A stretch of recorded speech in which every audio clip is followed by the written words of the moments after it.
사람마다의 삶의 방식이 있는 것이지 어떤 더 모범적인 삶의 방식이 있어서 나머지 나태한 무리들아 저 사람을 보고 배워라 이건 아닌 것 같아. 예. 그러니까 사실은 이 계획이란 키워드랑 저랑은 많이 안 맞죠.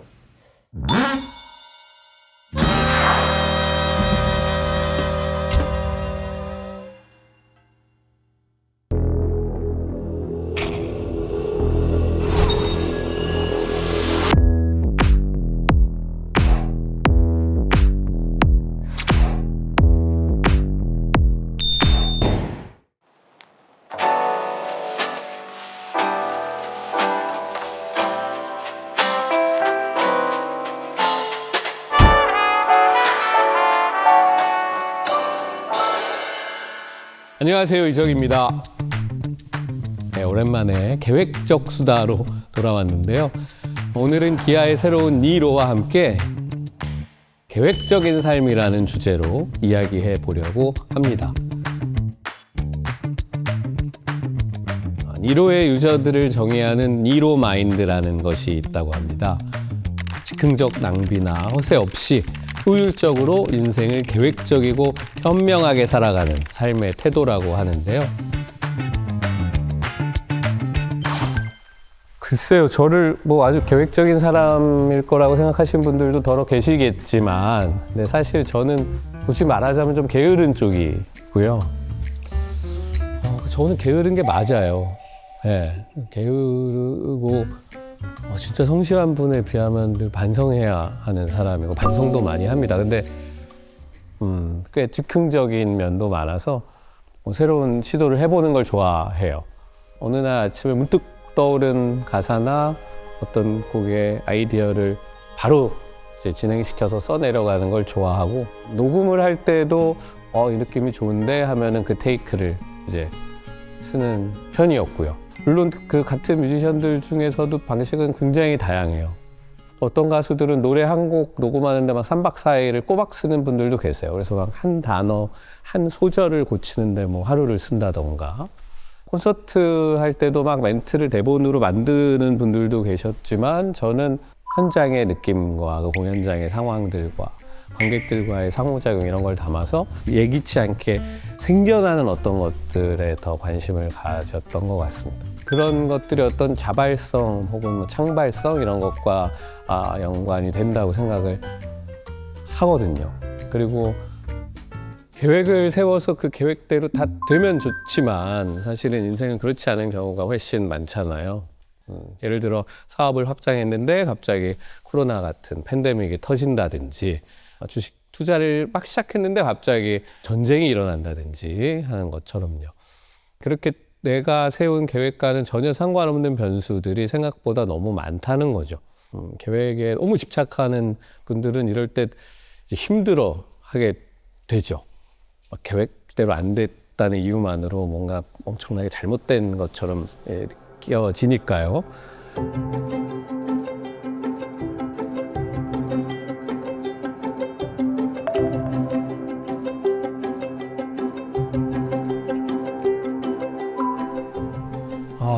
예전보다는 조금 더 미리 준비를 한다라고 할까요? 어렸을 때는 거의 미래가 무한이라고 가정한단 말이에요. 우리는 죽음이란 걸 당연히 알고 있지만 20대 때 자기가 죽는 날을 자꾸 세보고 이러는 사람은 많지 않으니까.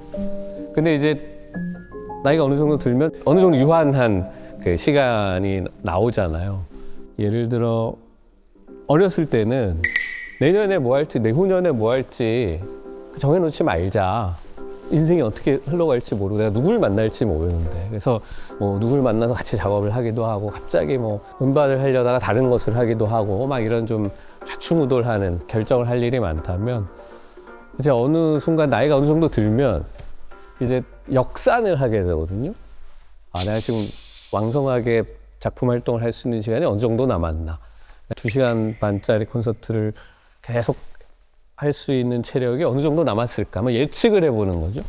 예전에는 거의 인정을 하지 않았으나 무계획의 장점도 있지만 또 단점도 분명히 있기 때문에 노래를 녹음할 때도 거의 라이브처럼 그 살아있는 그 느낌에서 얻어지는 좋은 점들도 있지만 또 계속 반복해서 이렇게 구석구석 세밀하게 만져놓는 게 더 듣기 좋을 수도 있겠다. 이런 느낌도 그럴 수도 있겠다라는 쪽으로 마음이 열렸고, 그러니까 조금 더 여러 차례 노래하고 그 다음에 또 고르기도 하고 뭐 이런 것들이 점점 많이 생긴 것 같아요. 그래서 이제 그런 경험들이 쌓이면서 좀 절충을 하게 되죠. 그러니까 결국 삶의 유한성을 인식하는 순간 후회하지 않고 하고 싶은 걸 하려면 어떻게 해야 될까 하다 보면 이제 조금 더 계획을 세워보게 되는 거죠. 어떤 계획을 실천하려면 꼭 성실해야 한다고 생각하는데요. 성실함이라는 건 분명히 좋은 가치죠. 누구도 거기에 반대할 수는 없는 굉장히 긍정적인 덕목이니까요. 예전에는 교훈이나 급훈에도 늘 성실이라는 말이 빠지지 않고 들어가 있었죠. 그만큼 누구도 태클 걸기 어려운 너무나 당연한 가치처럼 여겨졌던 건데, 저는 그 성실함이라는 시선이 어쩌면 외부에서 만들어져 강요된 기준일 수도 있다는 생각이 듭니다. 학교에서 성실하다, 이 학생 참 성실하다는 건 시키는 대로 군소리 없이 공부 열심히 하는 학생을 뜻하고, 회사에서는 야근을 시켜도 묵묵히 일하는 사람을 말하기도 하죠. 그래서 그걸 무조건 좋은 것이라고만 받아들이는 것도 때로는 조금 위험할 수도 있겠다는 생각을 하거든요. 그래서 성실함이라는 단어 안에 나의 속도, 나의 의지 같은 것이 반드시 필요하다고 생각해요. 근데 목표와 계획을 철저하게 세우는 사람 이야기하면 자주 언급되는 인물이 있죠. 현조라는 최고의 야구선수. 메이저리그 역사에서도 100년에 한 번 나올까 말까한 투타 겸업 선수. 일본의 야구 스타 오타니 쇼헤이. 이 선수는 야구 실력만큼이나 또 하나로도 유명하죠. 바로 어린 시절 직접 작성했던 만다라트 계획표. 몸 만들기, 구속 높이기 같은 야구 훈련뿐 아니라 쓰레기 줍기, 물건을 소중히 쓰기, 일희일비하지 않기 같은 생활 습관까지 적혀 있어요. 시기 차이는 있지만 오타니는 그 계획들을 대부분 이뤄내고 있죠. 진짜 대단한 사람입니다. 그런데 저는 한편으로 모든 사람이 오타니처럼 살 수 있는 것은 아니고 또 그렇게 살아야만 하는 것도 아니라고 생각해요.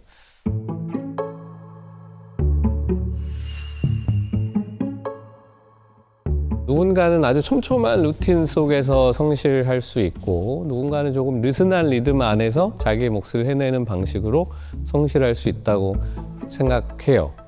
열심히 전력 질주하다가 지쳐서 나가 떨어져 있는 것보다는 차라리 걸으면서 어쨌든 계속 갈 수 있는 쪽으로 하는 것이 좋다고 생각합니다.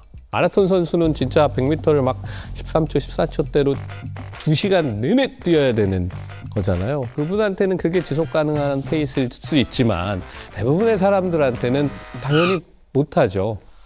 그렇다면 이제 완주가 중요한 것이라면 42.195km를 걸어서 완주할 수는 있을지 몰라요. Sustainability, 지속 가능성. 그래서 저는 어느 분야나 지속 가능성이 아주 중요하다고 생각합니다. 제가 이적의 단어들 책에도 쓴 구절도 그런 건데, 일도 연습도 운동도 공부도 취미도 지속 가능한 방식을 택한다. 한두 번 영혼을 불사를 듯 무리하여 깜짝 성과를 낼 수는 있지만 자기 속도와 맞지 않으면 금방 멈춰 서게 되고, 심하면 넌덜머리가 나 아예 반대쪽으로 튈 수도 있다. 달리지 않고 적정한 보폭으로 적당히 숨찰 정도로 걷는다. 게을러 보일 수도 있고 승부욕이 없어 보일 수도 있지만 스스로는 안다. 어디로 가는지, 잘 가고 있는지. 그렇게 오늘도 타박타박 걷는다. 계속 걸을 수 있는 페이스로 가끔 쉬기도 하며 흥분해서 내닫다 탈진하지 않도록. 다만 그 지속 가능성의 속도랄까 페이스랄까 이런 건 사람마다 다르죠. 자기의 페이스, 자기의 박자로 움직일 수 있게 계획하는 것이 중요하다, 이런 생각입니다.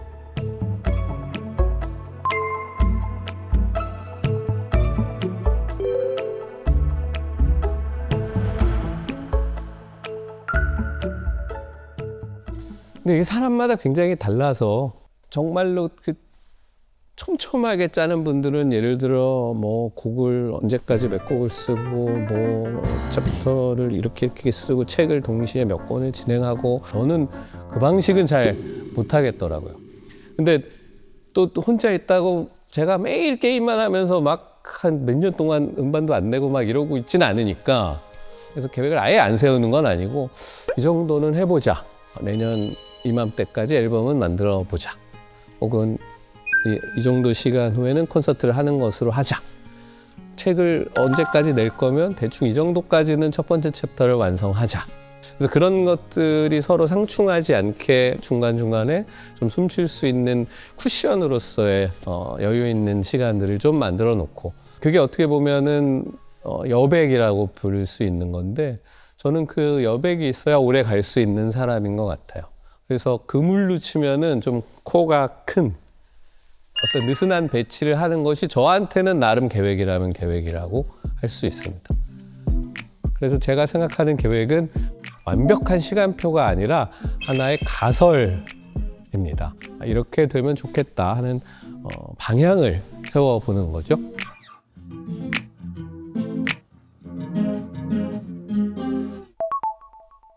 느슨한 계획이라고 하면 게으르다고 생각할 수도 있죠. 네, 스스로 자꾸 채찍질하는 면서 이제 발전하는 분도 계신데 저는 그래서 뭘 노골적으로 시키거나 압박하면 하려다가도 안 하는 스타일. 예전에 여러분들도 막 공부하려고 하는데 어머니가 오셔서 너 공부 안 하냐? 이러면 이렇게 볼펜을 부러뜨리고 안 해! 뭐 이런 것처럼 약간 청개구리 기질들이 모두가 조금씩 있는데 그래서 그 막 숨막히게 뭔가를 만들고 이렇게 안 하면 너는 끝장날 거야 하라고 밀면 오히려 굉장히 스스로 거부감을 느끼는 스타일이라. 제 주변에 이제 평생 회사를 다니는 친구들이 대부분이니까 그 친구들이 가끔 그런 거 물어볼 때는 있어요. 너는 몇 시에 출근해야 되는 것도 없고 퇴근 시간도 없고 뭐 누가 이걸 어떻게 해라 하는 것도 없는데 어떻게 앨범을 만드냐. 사실 지금 저보고 뭐 몇 월 며칠까지 앨범을 만들어야 된다고 얘기하는 사람 별로 없거든요. 왜냐하면 이게 별로 큰 돈이 안 되기 때문에. 근데 어쨌거나 제가 결정해서 만들어가야 되잖아요. 자유로운 장점이 있지만 또 강제성이 전혀 없으니까 잘못하면 그냥 해볼래 하게 이렇게 된다는 말이죠. 저를 다루는 방법을 점점 알아가는 거잖아요. 나이를 먹는다는 게. 저는 그 회사원 분들처럼 특별한 루틴이 있진 않아요. 몇 시에 꼭 일어나서 몇 시간에 꼭 뭐 피아노를 치고 뭐 운동을 몇 시간에 꼭 해야 된다 이런 건 없는데 그래도 대충 비슷한 시간에 일어나고 창작을 하지 않을 때는 인풋을 계속 해나가는 편입니다. 근데 그거는 뭐, 이거를 하지 않으면은 안 될 거야 라는 생각보다 그냥 그게 재밌으니까 하는 거예요. 그래서 뭐, 저희 집에 종이신문이 3가지가 들어오거든요. 그걸 다 읽는 날은 많지 않지만 어쨌든 이제 시간 여유가 되면 한번 쭉 이제 보고 그리고 새로 나오는 음악들도 좀 들어보고 뭐, 요즘은 저희 아이들이 좋아하는 음악을 좀 또 듣고 있어요. 저보고 들으라 그러면 절대 안 들을 것 같은 음악들을 또 들으면서 좀 새로운 그 접근에 대해서 이제 깨우치기도 하고 뭐 저는 그 외국어 관련 앱도 한 3개를 동시에 돌려서 쓰고 있는데 저는 게으른 게 맞아요. 예, 게으르고 휴대전화 보는 게 거의 습관처럼 돼서 이 시간에 그나마 조금 생산적으로 하자 이런 건데 그게 뭐, 이걸 해서 뭐 해외 진출을 해야지 뭐 이런 것도 아니에요. 그게 또 재밌어서 하는 거예요. 왜 운동하는 분들한테 결국 그거 왜 하냐 그러면 그게 재밌어서 하는 거거든요. 막 뭔가 새로운 것들을 이제 막 습득해가고 새로운 예술들 그리고 제가 좋아하는 것들을 이제 보고 듣는 그런 과정들이 재미있으니까 이제 그런 걸 막 넣다 보면 이제 아웃풋이 좀 안 나오다가도 어느 날 다시 그것들 후루룩 이제 무언가가 뒤섞여져서 이제 무언가가 이제 나오는데 도움이 됩니다. 그것이 가사를 쓰는데 도움이 될 때도 있고 앨범 전체 컨셉을 잡는 데 도움이 될 때도 있고 좀 거칠게 요약하면 아웃풋은 좀 게으를지 몰라도 인풋은 게으르지 않다. 자기한테 제일 영양가 있는 것들이 뭔지는 자신이 이제 제일 잘 알 테니까 이제 그럴 때 그걸 채우기 위한 성실함이 있는 것은 좋은 일이 아닐까 생각합니다.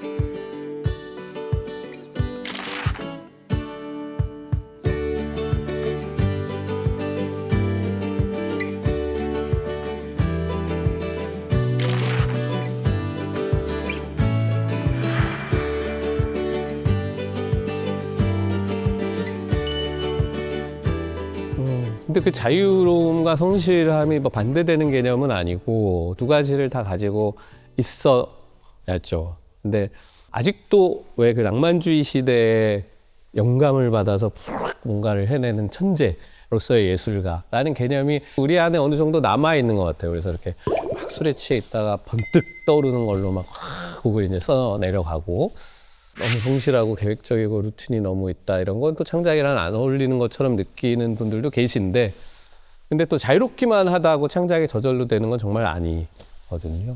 사실은 대부분의 창작자들은 생각보다 굉장히 성실합니다. 양이 질로 전화된다라는 그 표현이 있는데 그래서 세계적인 작곡가들의 경우에도 어떻게 그 사람들은 그렇게 명곡들만 썼을까? 최근에 모든 연구자들이 하는 얘기는 우리가 계속 반복해서 연주하는 곡들은 그분들의 명곡이어서인 거고 그냥 범작들도 엄청나게 많다는 거예요. 그래서 아무리 위대한 작곡가도 수많은 평범한 작곡들을 쓰다가 명곡들이 하나씩 나오는 거지 뭐 손만 대면 명곡이 나오는 마이다스는 존재하지 않는다라는 것이 요즘 연구자들의 거의 공통된 의견입니다. 근데 왜 그 범작들을 우리가 잘 모르냐면 연주가 되지 않으니까 모른다는 거죠.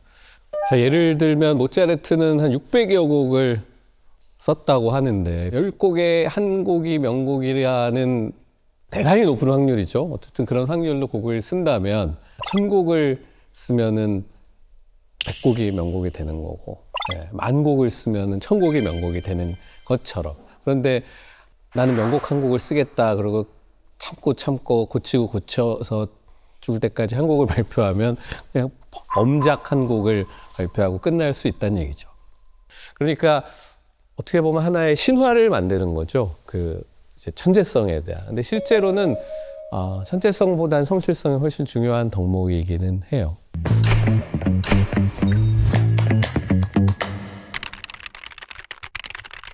참 이게 참 어려운 이야기인데 그 직장 생활을 하면서 글을 썼던 사람들이 굉장히 많은데 대부분은 이제 처음에 지망생일 때는 당연히 다른 안정된 직업이 필요하니까. 근데 예를 들어 카프카 같은 경우는 그 보험관리국에서 일하면서 뭐 공무원 같은 생활을 하면서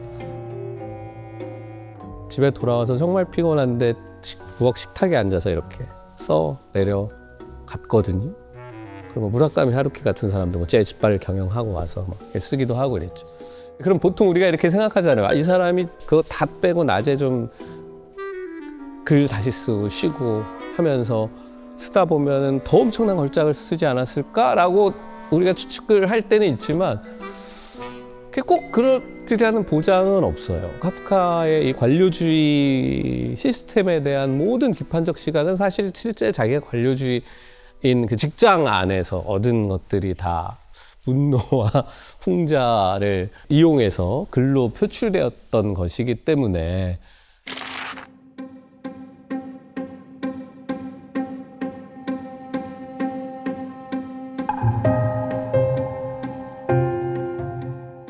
예를 들어 뭐 프란츠 카프카가 전업 작가가 됐는데 베스트셀러 작가가 돼서 엄청난 돈을 벌어서 그다음부터는 뭐 몰디브 같은 데 이렇게 피나콜라다 같은 거 놓고 이제 글을 쓰고 있다고 생각해 보세요. 그러면 그 사람의 작품 전혀 다른 방향으로 나갈 것이고 얼마나 그게 밀도 높은 작품이 나올지도 알 수 없는 것이니까요.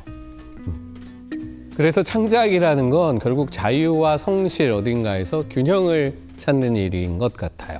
그래서 저는 음악이 완전히 정말 일이 되는 건 좀 피하고 싶은 마음이 있거든요. 그래야 음악하는 게 계속 신선하게 느껴지는 거고. 근데 물론 현실적으로 음악도 일이죠. 저의 직업이고. 그런데 이제 그게 너무 이것을 직업으로서 하는 것이 아닌 것처럼 해야 하기 때문에 저 자신을 이제 좀 속이죠. 저의 그 청개구리 같은 면을 제가 잘 알기 때문에 잘 저를 어루고 달래서 적당한 그 균형을 맞춰서 데리고 가는 거죠. 때로 음악을 좀 떠나 있고 싶을 때는 좀 한참 정도 좀 떠나 있기도 해요. 아예 음악을 안 듣고 음악을 만들지도 않고 그러다가 다시 음악이 너무 그립다. 음악 사는 건 참 재밌는 건데 뭐 이런 생각이 들 때쯤 다시 돌아오는 거죠. 그 사이클을 계속 반복해 나가는 것 같아요. 그러니까 그게 참 사람마다 이 그 자기를 어떻게 적당히 예, 그 어르고 달래서 데리고 다니는지가 다르니까요.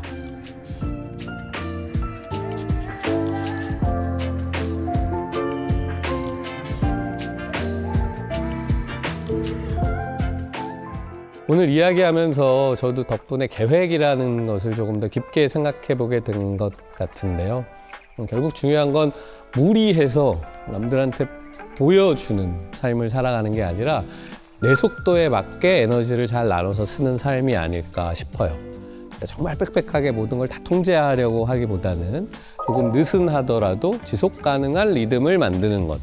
어쩌면 그것이 계획을 가장 현명하게 사용하는 방식이고 또 하나의 미로 마인드일지도 모르겠습니다.